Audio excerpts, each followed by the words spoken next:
अपि अच्युत भाववर्जितं न शोभते ज्ञानम् अलम निरञ्जनम् कुतः पुनः शश्वदभद्रम् ईश्वरे न चार्पितं कर्म यदपि अकारणम्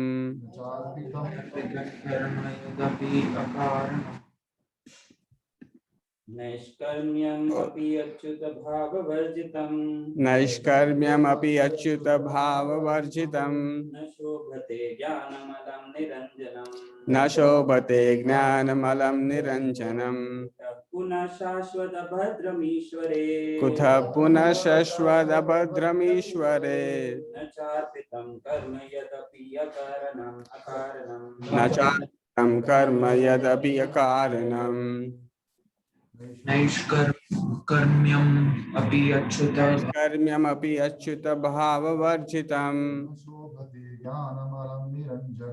न शोभते ज्ञानमलं निरञ्जनम् कुतः पुनः शश्वदभद्रमीश्वरे न चार्पितं कर्म यदपि अकारणम् नैष्कर्म्यमपि अच्युत भाववर्जितम् नैष्कर्म्यमपि अच्युत भाववर्जितम् शोभते ज्ञानमलं निरञ्जनम् न शोभते ज्ञानमलं निरञ्जनम् कः पुनः शाश्वत अभद्रम् ईश्वरे कुतः पुनः शश्वदभद्रमीश्वरे आचार्पितं कर्म यदपि अकारणम् न चार्पितं कर्म यदपि अकारणम्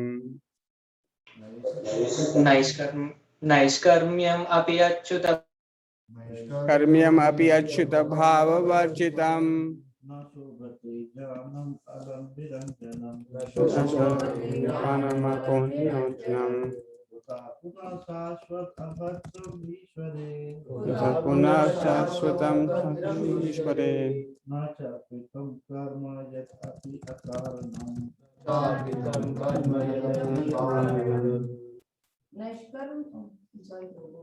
नैष्कर्म्यम् अपि अच्युत भाववर्जितम् नैष्कर्म्यमपि अच्युत भाववर्जितम् न शोभते ज्ञानम् अलम् निरञ्जनम् न शोभते ज्ञानमलं निरञ्जनम् पुनः शाश्वत अभद्रमीश्वरे कुतः पुनः शाश्वतम् अभद्रमीश्वरे कर्म यदपि अकारणम् न अचापि कर्म यदपि अकारणम् नैष्कर्म्यमपि अच्युत भाववर्जितम् नैष्कर्म्यमपि अच्युत भाववर्जितम् न शोभते ज्ञानमलं निरञ्जनम् न शोभते ज्ञानमलं निरञ्जनम् पुनः शाश्वतभद्रमीश्वरे कुतः पुनः शश्वदभद्रमीश्वरे न चार्पितं कर्म यदपि अकारणम् न चार्पितं कर्म यदपि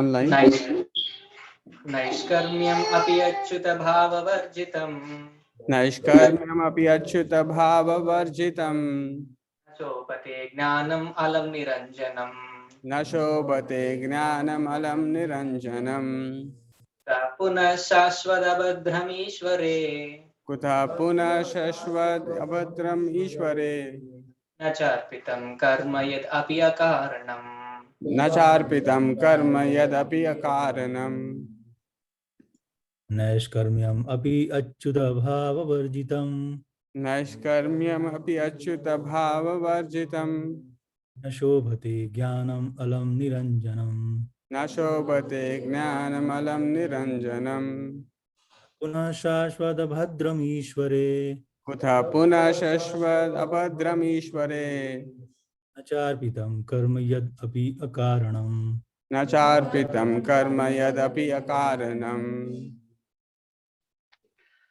नैष्कर्म्यमपि अच्युत भाववर्जितम् नैष्कर्म्यमपि अच्युत भाववर्जितम् न शोभते ज्ञानम् अलम् निरञ्जनम् न शोभते ज्ञानमलं निरञ्जनम् कुतः पुनः शाश्वत अभद्रम् ईश्वरे कुतः पुनः शश्वदभद्रमीश्वरे न चार्पितं कर्म यत् अपि अकारणम् न चार्पितं कर्म यदपि अकारणम्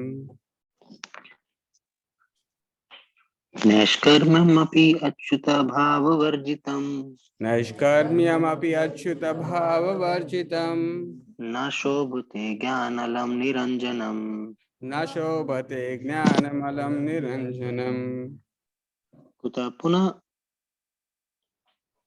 पुनः शाश्वत अभद्रमीश्वरे कुतः पुनः शश्वदभद्रमीश्वरे न चार्पितं कर्म यद् अपि अकारणम् न चार्पितं कर्म यदपि अकारणम्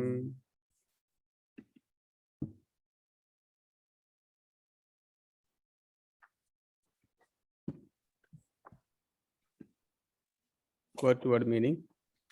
Naishkarmyam, self-realization, being freed from the reactions of fruitive work. Api, in spite of. Achyuta, the infallible Lord. Bhava, conception. Varjitam, devoid of. Na, does not. Shobhate, look well. Jnanam, transcendental knowledge. Alam, by and by. Niranjanam, free from designations.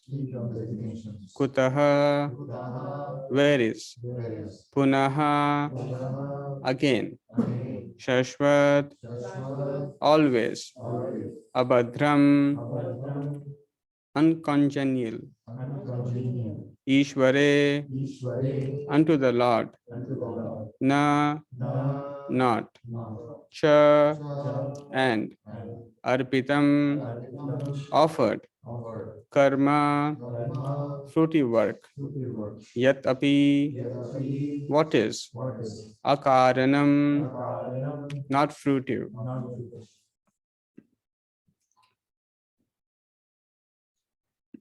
Translation and purport by His Divine Grace A.C. Bhaktivedanta Swami Srila Prabhupada. Translation. Knowledge of self-realization, even though free from all material affinity, does not look well if devoid of a conception of the infallible God. What then is the use of fruitive activities which are naturally painful from the very beginning and transient by nature if they are not utilized for the devotional service of the Lord? Translation with repetition. Knowledge of self-realization, even though free from all material affinity, does not look well if devoid of a conception of the infallible God. What then is the use of fruitive activities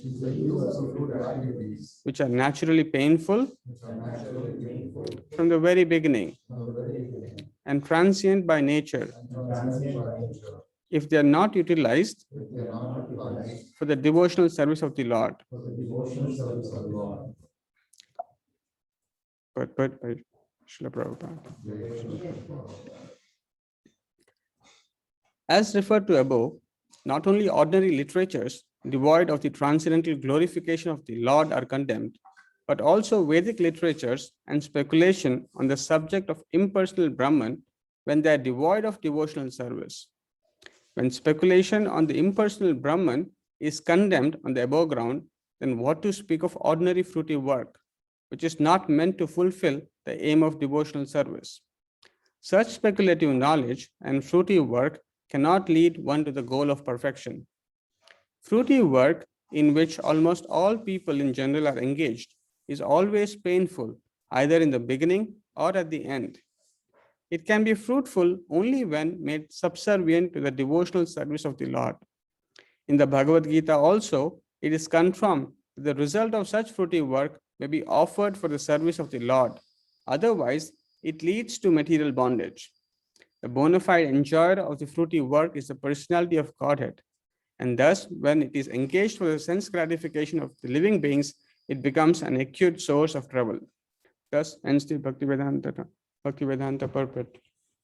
Om Ajnanatimirandasya Jnananjanashalakaya Chakshurunmilitam Yena Tasmai Shri Gurave Namaha. Nama Om Vishnu Padaya Krishna Prishthaya Bhutale Srimate Bhakti Vedanta Swami Niti Namine. Namaste Saraswate Deve Gauravani Pracharine Nirvishesha Shunyavadi Pashyata Deshatarine. जय श्री कृष्ण चैतन्य प्रभु नित्यानंदा श्री अद्वैत गदाधरा श्रीवासादि गौर भक्त वृंदा हरे Krishna Krishna Krishna Hare Hare Hare Ram Ram Ram Hare Hare.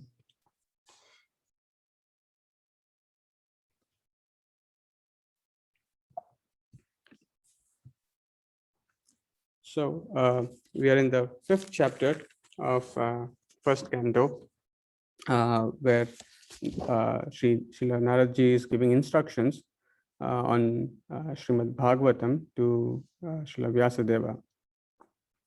So this verse says, Naishkarmyam api achyuta bhava varjitam. So Naishkarmyam, Prabhupada is translating as self-realization, being freed from the reactions of fruitive work. Api, in spite of. So, and Prabhupada is also using this word jnanam, jnanam naishkarmyam. So knowledge of self-realization, api, even though free from all material affinity, does not look well if devoid of a conception of the infallible God. So Prabhupada is saying, if there is knowledge of self-realization, but if it is devoid of achyuta bhava, then it is being said, na shobhate, it does not look very good. That knowledge, although it is talking about self-realization, but because it is not considering or it's not encompassing the conception of the Supreme, Achyuta, and therefore it does not look very well. And so it is important to note that in this series of discussion that we are having, this is a discussion where Narada Muni is giving instructions about the despondency that Srila Vyasadeva is undergoing. So as we saw a few weeks ago, Narada Muni is telling the reason why Srila Vyasadeva is still unhappy, is dissatisfied in spite of compiling so many literatures. And as we saw in last 2 weeks, there was this wonderful verses which talked about different kinds of literatures. And today, in continuation with that, here Narada Muni is further describing about another kinds of literature.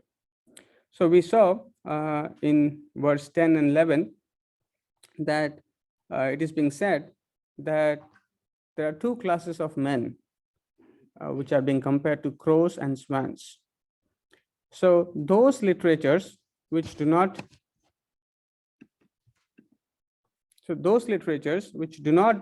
describe the glories of the Lord.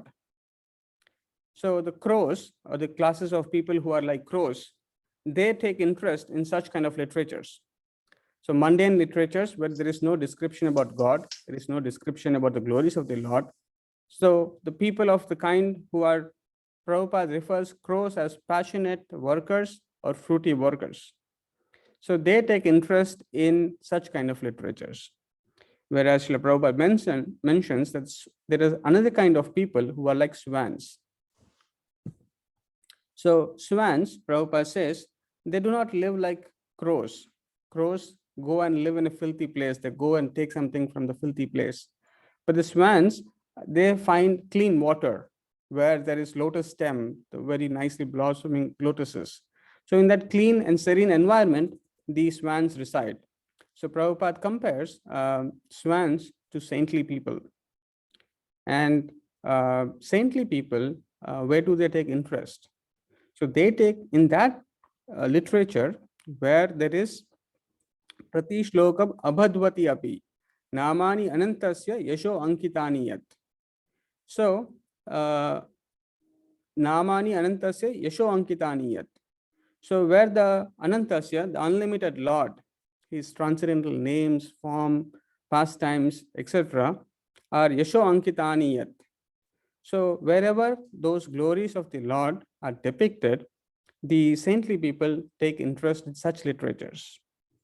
And the saintly people, even though if it is abhadvati, even though if it is composed irregularly, may not be very well from the poetical point of view, may not be so well from metaphorical point of view or grammatical point of view, but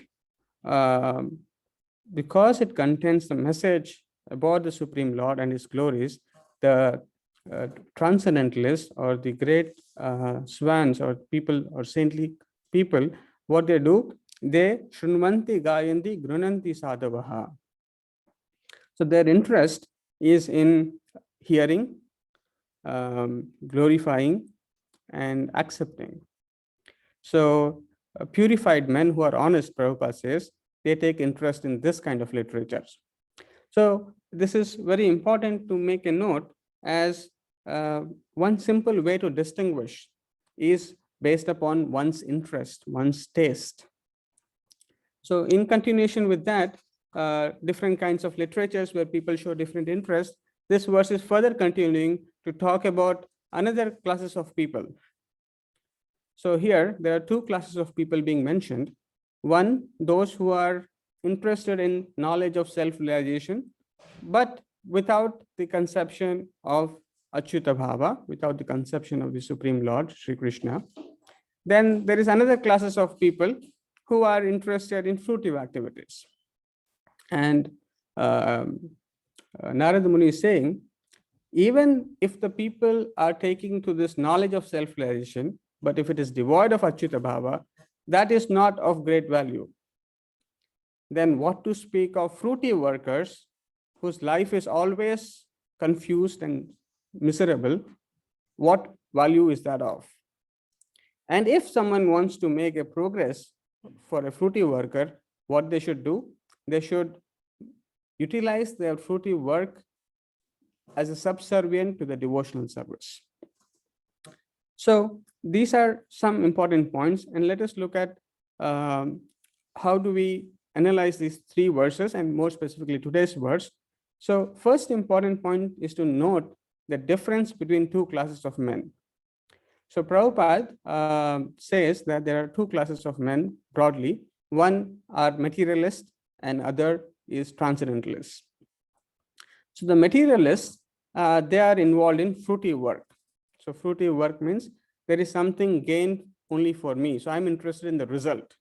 I'm interested in doing something so that I can gain something. And they're very passionate, greedy, because they think that this material world is all in all, and they should accumulate as much as possible.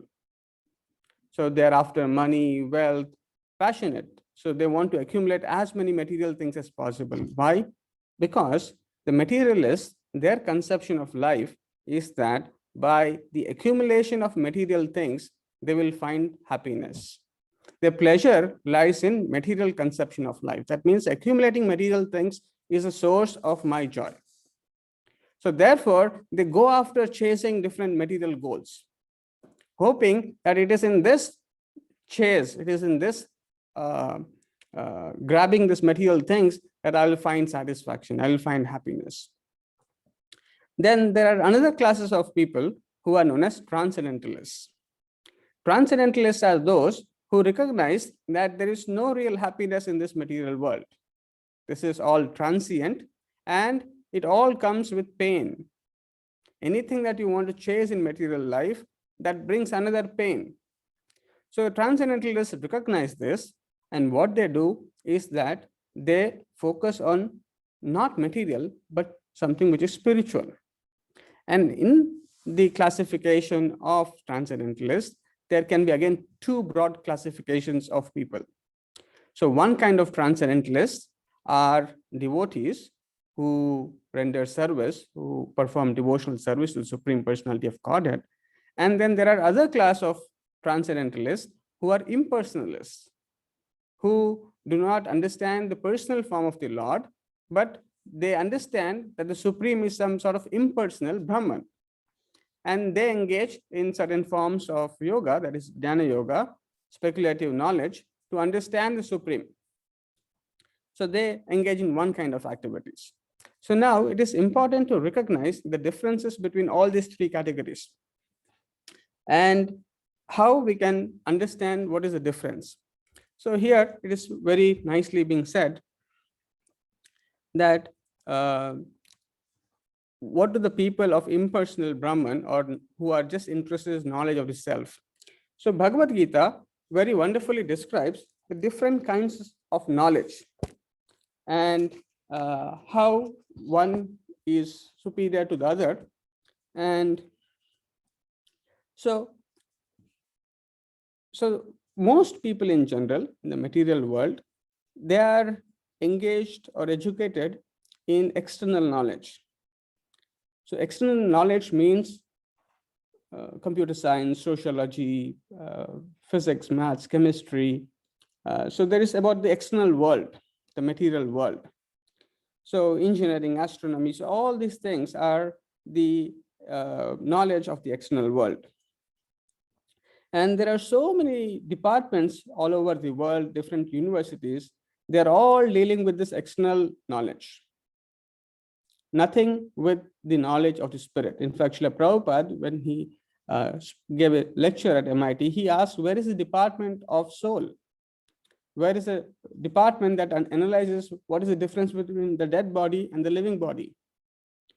So unfortunately, in this material world, in today's times especially, there is no knowledge about the spirit soul, so which is confidential. So in the Bhagavad Gita, in 9 chapters, 2nd verse, it says, Raja Vidya Raja Guhyam Pavitram Idamuttamam Pratyaksha Avagamam Dharbyam Susukham Kartum Avyayam. So here, the knowledge, which is the highest kind of knowledge, is being described. So the gross knowledge is knowledge of the external world of different kinds. Then there is confidential part of knowledge. What is the confidential part of knowledge? The confidential part of the knowledge is to emphasize on the importance of the soul, is to recognize that without soul, this body cannot function. Prabhupada gives this example of coat. Just like if one sees that coat is moving, the coat is moving because there is a person within the coat who is moving. If the person is not moving, the coat does not move independently. It is dead. It cannot do anything on its own. Similarly, this body that we are using and it's moving, it is moving because of spirit soul which is present inside, which is not material. So this knowledge is said to be confidential. So simply knowing this knowledge that I'm not this body, but I'm spirit soul, which is immutable, indestructible, and eternal. So that is confidential knowledge. That is good. That is helpful. But that kind of knowledge does not give information about the activities of the soul. So it does not tell the positive activities of what soul must be engaged in. What is the ultimate perfection of the spiritual nature and what it must be doing. So sometimes people think that simply understanding this difference between I'm not the body, but I'm the spirit soul is an all in all. So here, the knowledge of self-realization is referring to that kind of knowledge where people distinguish that I'm not the body, I am spirit soul, and I must merge into impersonal Brahman. My goal of life is to liberate myself by jnana yoga, by speculative knowledge. In fact, the Mayavadis, they say something like jnaneva kaivalyam. So they say by means of knowledge alone, you can attain to liberation. That is merging into impersonal Brahman. And they are not focused about anything else about what the Supreme Lord is. But in this verse, as we see, the most confidential knowledge, which is beyond the confidential knowledge, is to understand the activities of the spirit soul. And that activities is with understanding that the spirit soul is always active and it is part and parcel, and its real perfection lies in serving the Supreme Lord. As a part and parcel, the nature of the living entity is to engage in devotional service. So this understanding is said to be the most confidential knowledge, the most important and most guhyatamam. It is very, very unknown to people because no one can perceive by direct perception. Unless this knowledge is heard from a pure devotee, one cannot appreciate this understanding that there are spiritual activities, and spiritual activities means to render devotional service to the Supreme Lord. So this different categories of people find happiness in different things. So the materialists, as we discussed, they find happiness in material things. The impersonalist, or people who are after knowledge of self-realization, they find happiness in impersonal Brahman, or in some sense, they want to negate all material activities. And they want to try to focus their attention on impersonal Brahman. So in some sense, they are trying to derive some pleasure from the spiritual platform, but it is not as good or nowhere close to what devotees experience. So this beautiful verse, which is said, Bhakti Pareshanubhava Viraktir Anyatra Syat. So devotees, on the other hand, are fully satisfied. They are deriving pleasure from transcendental sources. They are deriving transcendental pleasure by engaging in devotional service. Because they are deriving this transcendental pleasure by engaging in devotional service, they are completely satisfied. And moreover, because of deriving pleasure from transcendental platform, from transcendental pleasure, they give up the material pleasures. So this is the test. What the devotees are those who give up the material enjoyment because they are experiencing higher taste from the spiritual transcendental devotional service. So as we see in Bhagavad Gita also, it is said, Param Drishva Nivartate. Param Drishva Nivartate means because one experiences a higher taste, one can give up the lower taste. And Srila Prabhupada says, this is a test. If anyone wants to understand how much progress have I made in devotional service, Prabhupada gives this example that just like a hungry man, when he eats, by his own understanding, by his own experience, he can see whether I'm satisfied or not. Similarly, each one of us, we can understand our progress in spiritual life by analyzing how much did I develop distaste for material enjoyment? How much am I deriving pleasure from the spiritual activities? If my taste for spiritual transcendental process, devotional service is increasing, and my taste for enjoyment from material things is decreasing, then I'm making advancement. Srila Prabhupada gives the examples of devotees. Prabhupada says, look at these brahmacharis. They are sleeping on whatever is available. They are not thinking, what comfortable things will I get, material things, only then I will do devotional service. No. Prabhupada says that anyway, I have to take some rest, this way or that way, let me take some rest here and there. It doesn't matter. Let me not bother so much about this thing. Rather, let me bother about how do I make advancement in Krishna consciousness. So this is the conception of the devotees. Devotees are concerned with progress in spiritual life. And whatever basic minimum comforts they have, they are satisfied with it. And this is another important principle, that devotees, when they practice devotional service in relationship with the Supreme Lord, they find complete satisfaction. Unlike others, as we see usually people, they're unsatisfied. They think that somewhere else there is satisfaction. So they think maybe by traveling there is some satisfaction, or by watching a movie there is satisfaction. Everything is, the satisfaction lies outside. There is no satisfaction inside. But whereas on the other hand, by rendering devotional service, one can experience true satisfaction. And this is another test. How much are we satisfied? That is another very important test to see ourselves. If we are not satisfied, that means we are not deriving sufficient transcendental pleasure, transcendental engagement because of which we are engaging in something else, because as soon as we engage in something else apart from devotional service, we will find incompleteness. So here Srila Prabhupada is mentioning the purport that not only ordinary literatures devoid of the transcendental glorification of the Lord are condemned, but also Vedic literatures and speculation on the subject of impersonal Brahman when they are devoid of devotional service. So devotional service being on the absolute platform is as good as going back to the spiritual world. So if one is purely engaged in devotional service, he will be on spiritual platform. He will be unaffected by the three modes of material nature, by the threefold material miseries. So such glorious is the transcendental devotional service. Such glorious is that only by devotional service that one can capture Krishna. There is no other way one can understand Krishna. No other way. By doing different kinds of austerities, charities, by engaging in very speculative ways, by various yogic performances, one cannot capture Krishna, one cannot understand Krishna. Krishna can be only understood by devotional service.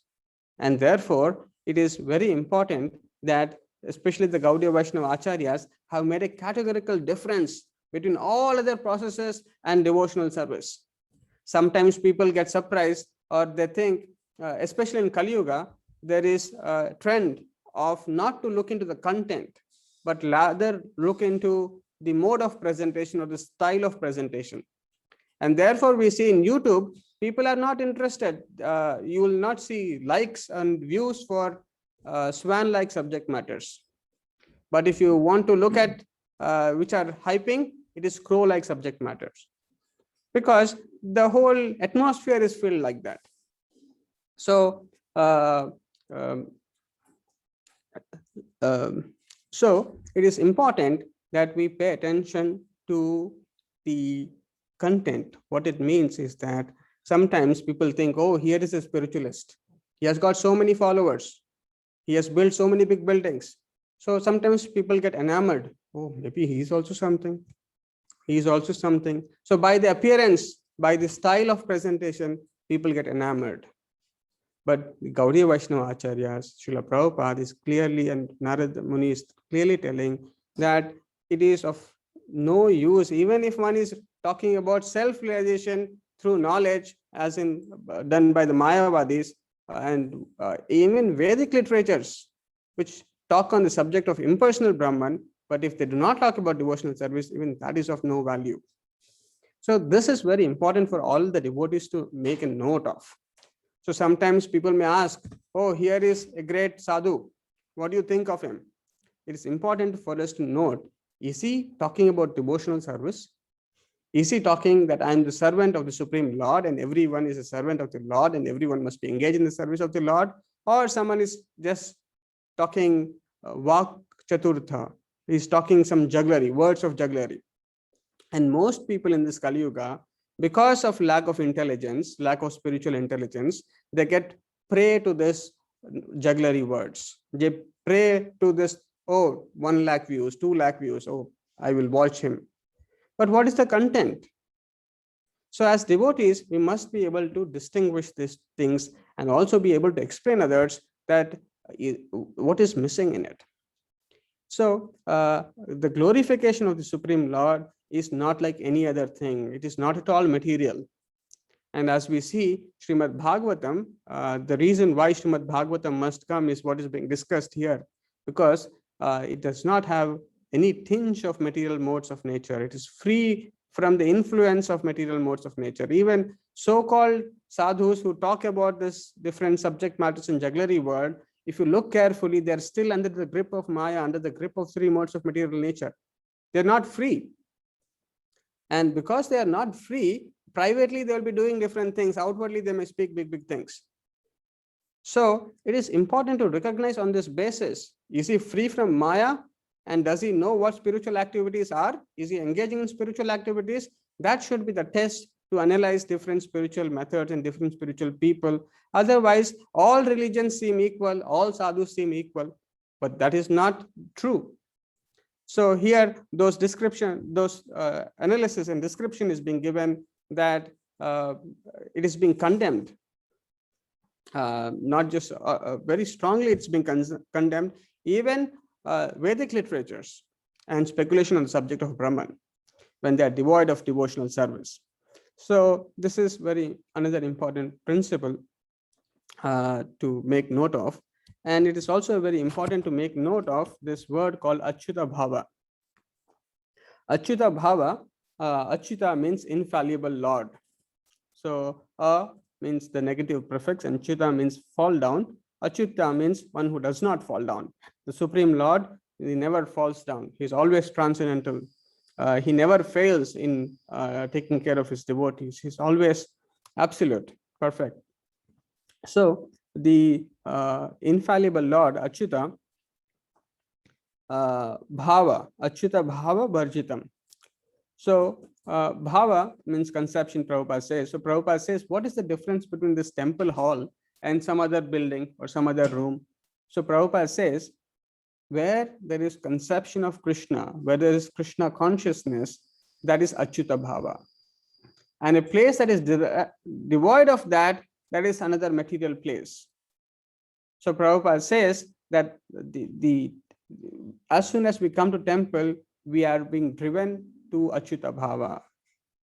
And therefore, the places of pilgrimage, the places of temples are so important because they invoke the idea of devotional service into the hearts of the people. Because one starts to perceive, oh, here is a Supreme Lord. Okay, I should bow down. So even that beginning of bowing down removes so many sins. So this conception of who is Krishna, to bring one to Krishna consciousness, is the essence of all the literatures that the Gaudiya Vaishnavas are writing, the Gaudiya Vaishnava Acharyas are writing. And that's why you will see Srila Prabhupada says the Mayavadis also have philosophy, we also have philosophy. What is the difference? The difference is that all the literatures that are written by the Gaudiya Vaishnava Acharyas, they bring in this principle of Achyuta Bhava. They are filled with Krishna consciousness. So this is a test that what is all the activities, what is all the process of devotional services meant to make one? It is meant to make one develop the conception of the Supreme Lord, is to make one understand who is Supreme Lord. Who is he actually? What is his creation? What are his different energies? How am I related to him? How should I engage in relationship with him? So that knowledge is Achyuta Bhava. And the glory of Gaudiya Vaishnavism is that it is clearly delineating this one principle, that how to become Krishna conscious. And Prabhupada is Narad Muni saying, Na shobhate jnanam. If that principle is missing, then it is does not look well. Na shobhate. It does not look very well. And Prabhupada gives this example of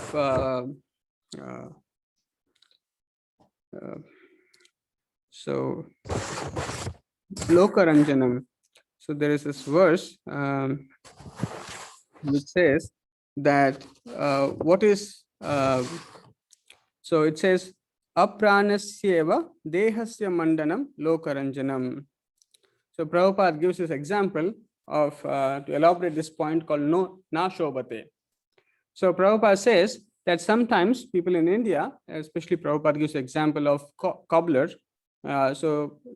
These kind of people, when someone dies in their family, what they do is that they decorate the body with some velvet kind of cloth. And sometimes they try to make the dead man's face like smiling.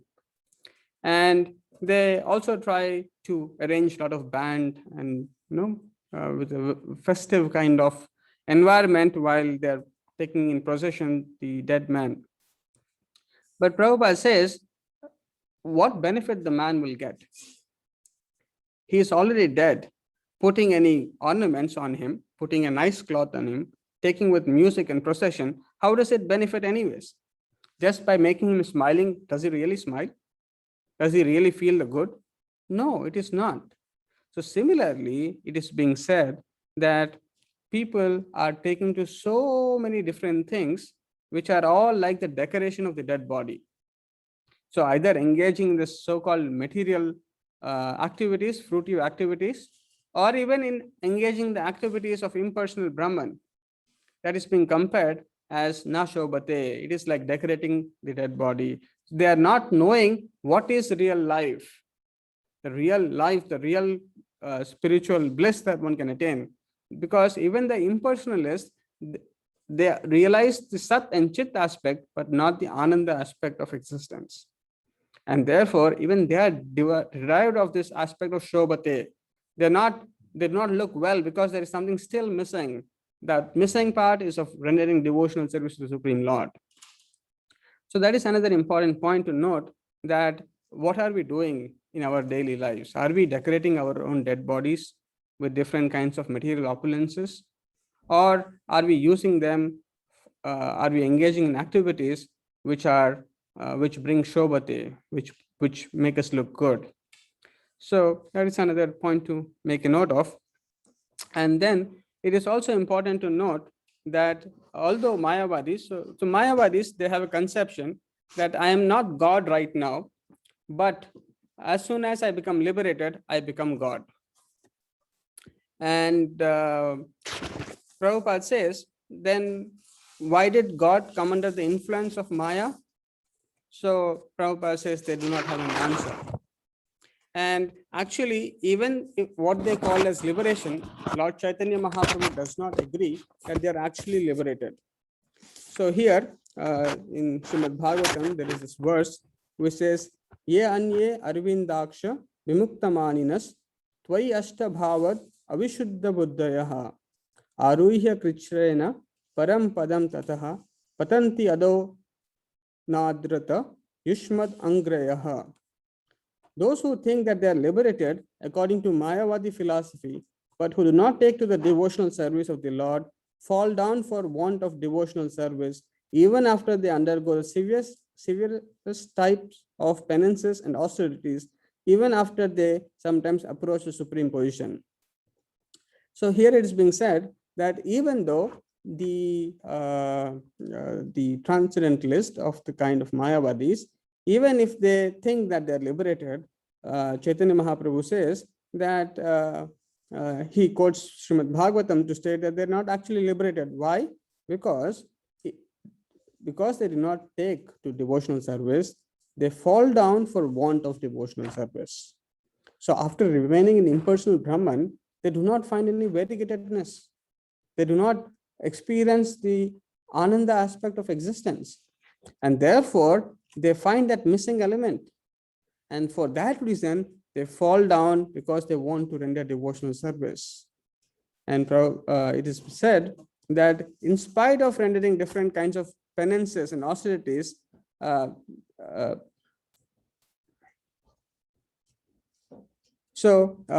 they cannot approach the supreme position of understanding Krishna and rendering service.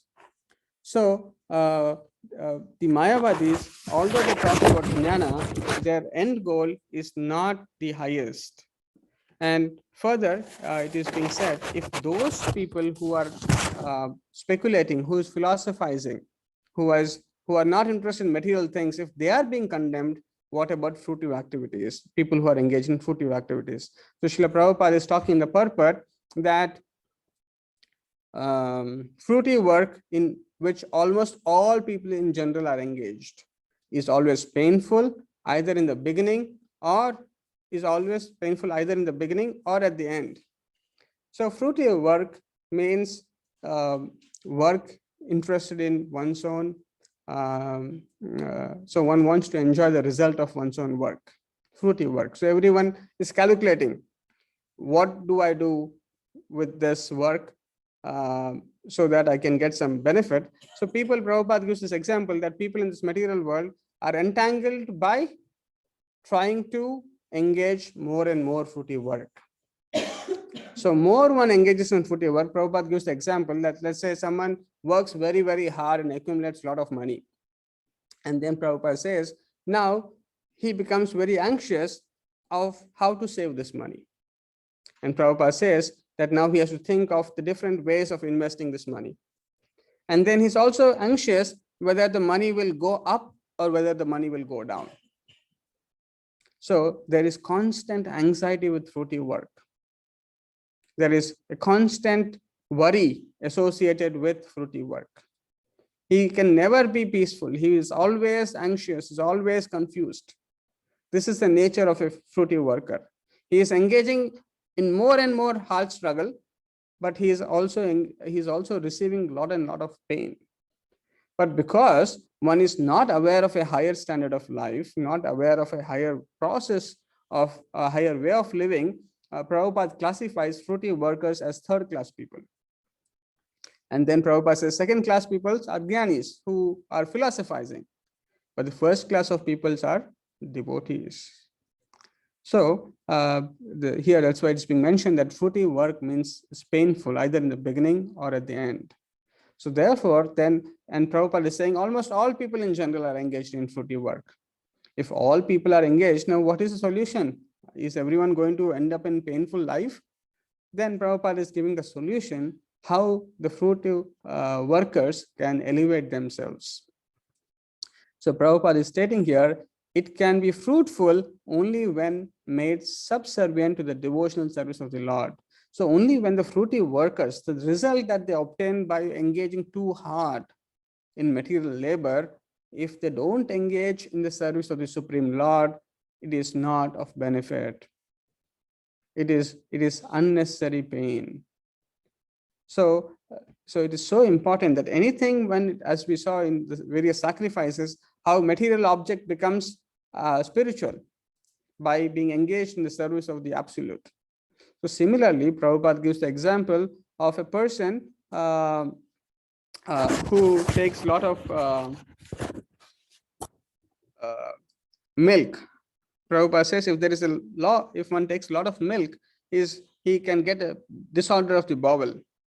And if by a lot of greediness someone goes on taking milk, then his stomach will get upset. Now, what is the solution for this? Prabhupada says that another kind of milk preparation, that is yogurt, is a solution to resolve that problem.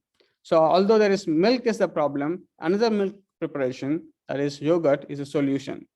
So similarly, Prabhupada says that money is the same.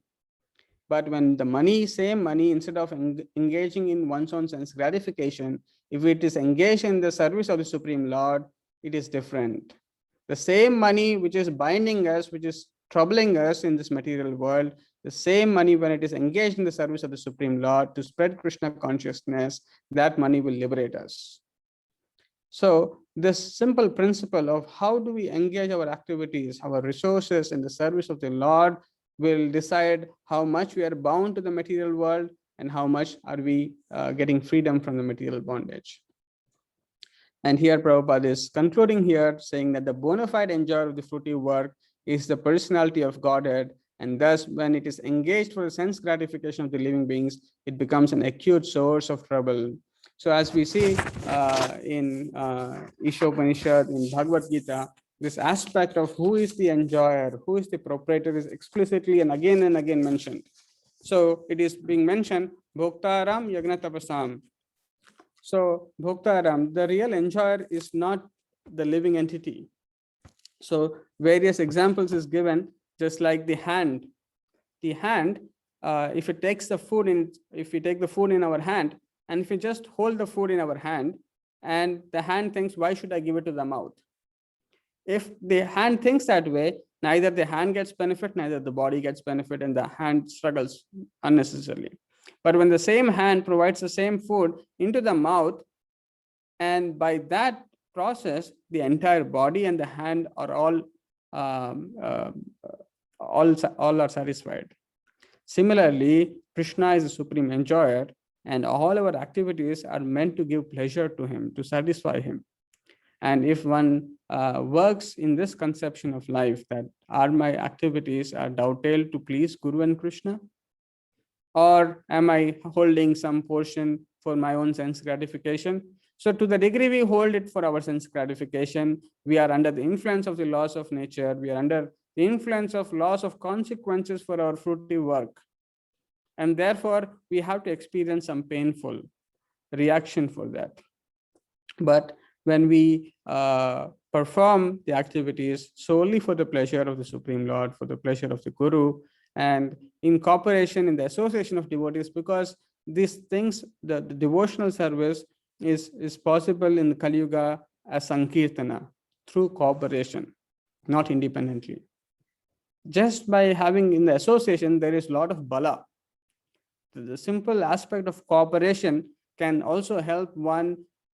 It pleases the spiritual master very much when devotees come together and chant the holy names of the Lord, engage together in spreading the Krishna consciousness movement, in chanting and in doing various services. So this aspect of cooperation to please the Supreme Lord and Guru is another important principle that we should all check ourselves. Are we willing to? So one is independent devotional service that I want to perform independently for myself.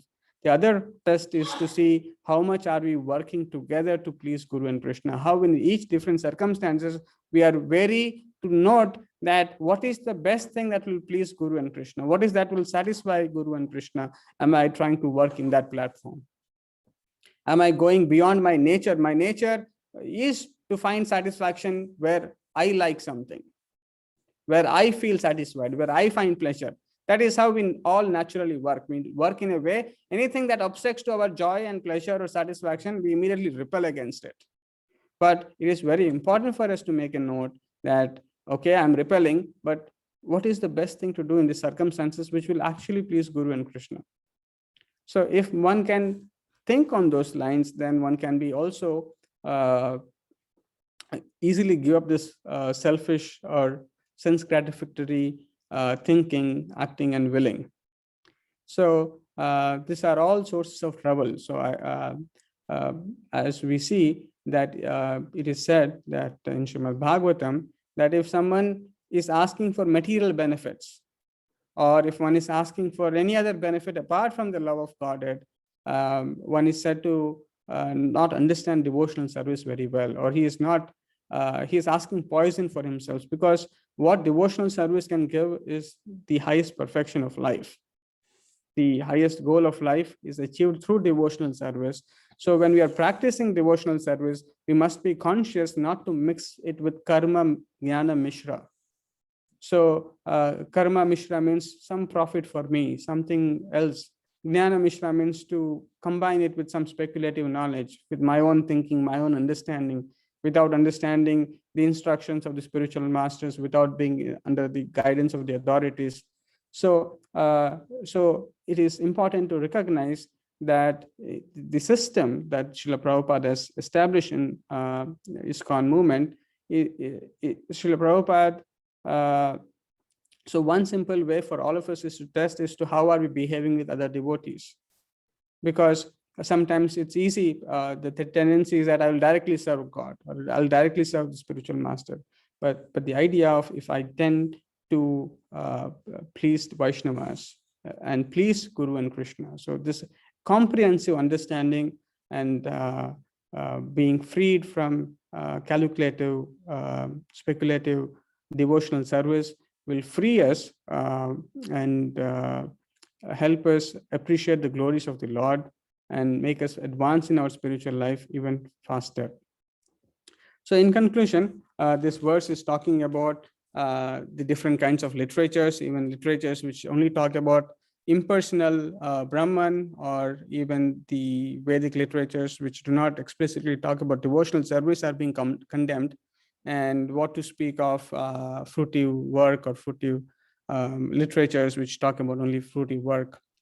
So devotional service is the highest benediction as given by Lord Chaitanya Mahaprabhu, especially simplified for the people of this age to practice without a lot of austerities, without a lot of struggle. Simple austerities to chant 16 rounds, follow 4 regulative principles at a morning program. So a simple process by which one can attain the highest perfection of life, which is not attained in any other ways. So this knowledge Narada Muni is giving to Srila Vyasadeva so as to impel or propel the writing of Srimad Bhagavatam. And we will see further as how And Narad Muni is giving few more instructions and how the writing of Srimad Bhagavatam starts from there. We'll stop here and see if there are any questions or comments.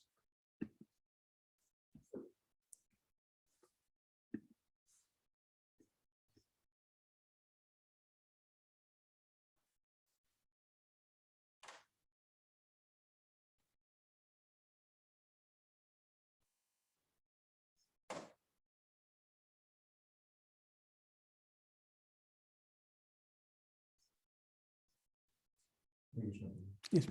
You mentioned that your activities, we are trying to be independent and trying to enjoy our own senses. But then the real nourishment comes when we devote our activities to for the pleasure of Guru and Krishna. So can you elaborate a little bit more on that pleasure that comes in serving Krishna? Because we are not able to feel or anticipate that pleasure, which is why we are going after other pleasures. Yes. If we can truly understand the pleasure that is available in serving, in giving the pleasure to Krishna, then we would not go after other pleasures. Yes. Okay, I would like to hear more about that, how to feel that pleasure in serving Krishna.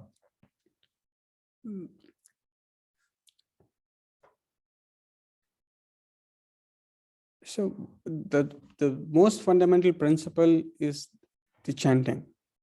So it is very important to even introspect during chanting, as actually Bhaktisiddhanta Saraswati Maharaj says that chanting people do to please Krishna or to please oneself.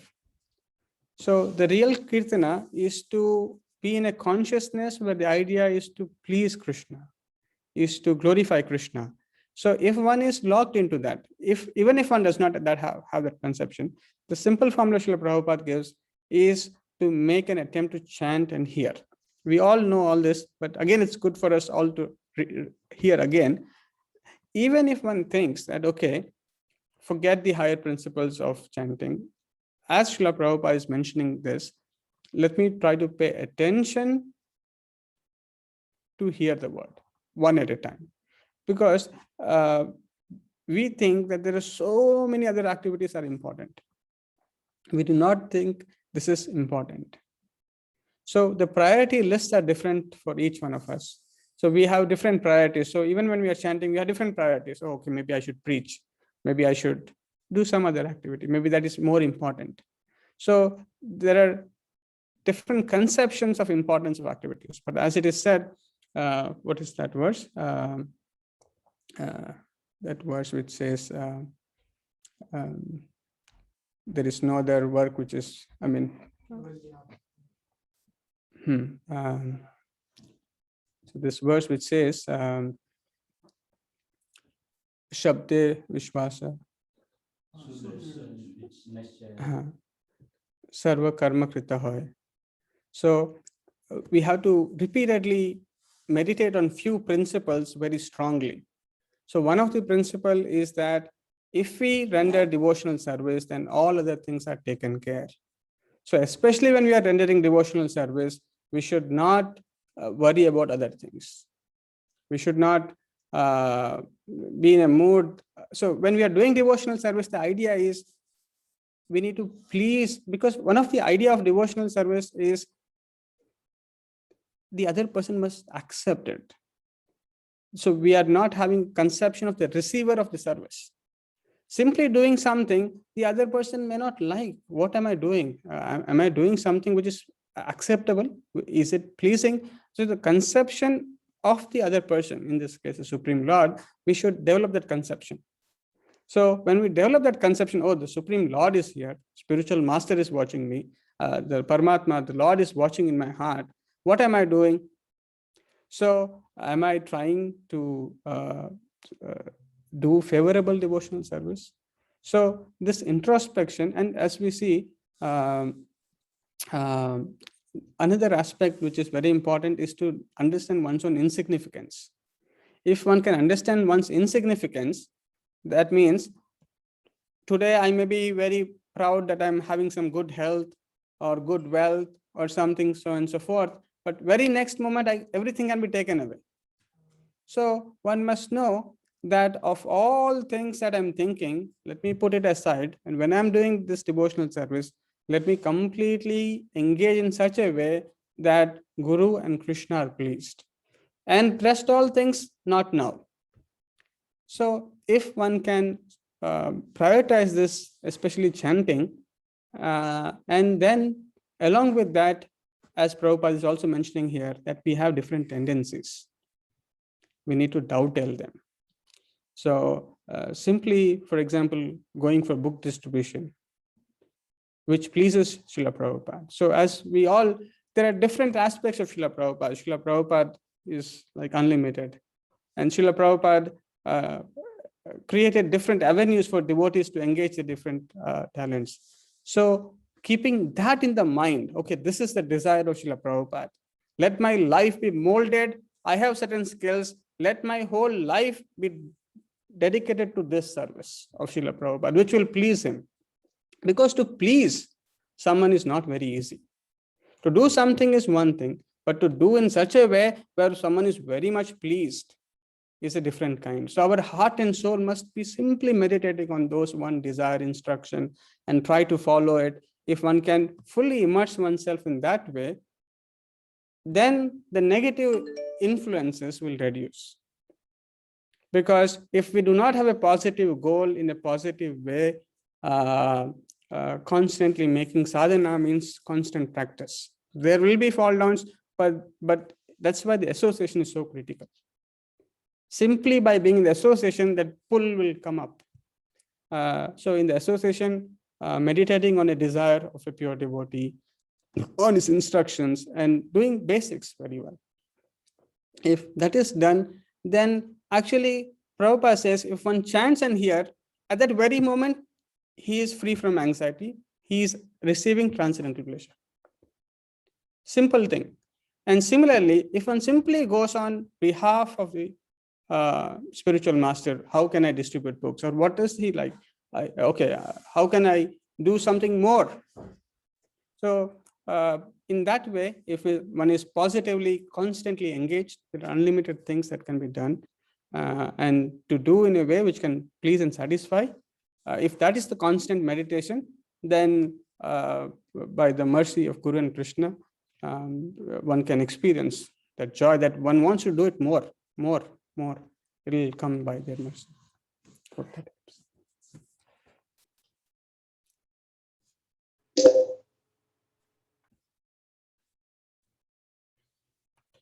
Are there any comments or questions?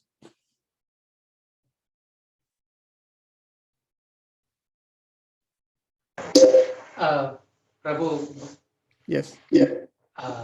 no, it is just that since we are in satsang, I wanted to, share my experience to that of other devotees' question.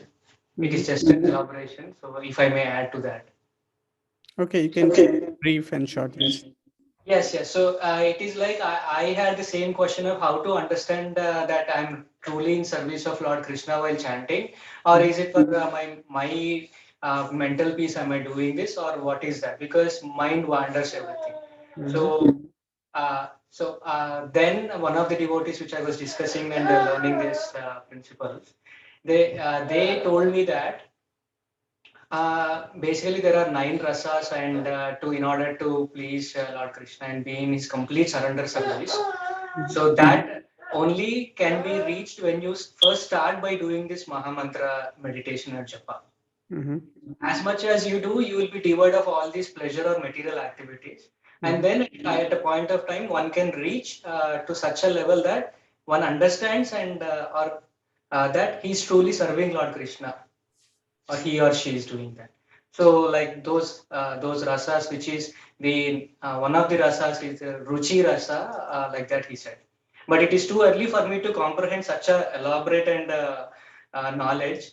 So if this information which I have learned might help the other devotee who asked you this question, so it is. I wanted to share that because I also had a similar point what he was asking you. Thank you for sharing, Harish.